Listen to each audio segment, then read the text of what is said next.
ગળતેશ્વર તાલુકાના ડબાલીમાં વીજ ગ્રાહકને થયો કડવો અનુભવ. લાઇટ બંધની ફરિયાદ કરી તો વીજ કર્મીનો મીટર બદલવા માટેનો દુરાગ્રહ.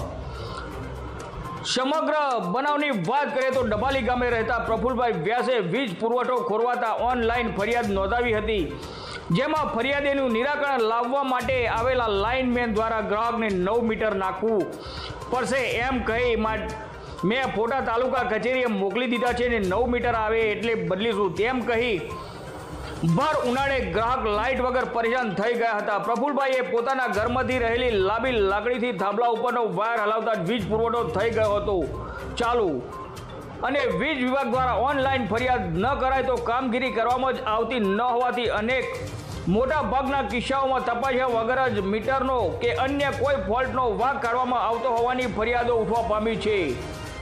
વીજ પુરવઠો પુનઃ શરૂ થયા બાદ ગ્રાહકે લાઇનમેનને કોલ કરવા છતાં તેણે ઉદ્ધતાઈ ભર્યું વર્તન કરીને જ્યાં ફરિયાદ કરવી હોય ત્યાં કરી દે એમ કહ્યું હતું. તો હવે આ બાબતે શું MGVCL તંત્ર આ લાઇનમેન સામે કોઈ કાયદાકીય પગલાં ભરશે કે પછી વીજ ગ્રાહકો આમ જ હેરાન પરેશાન થતા રહેશે?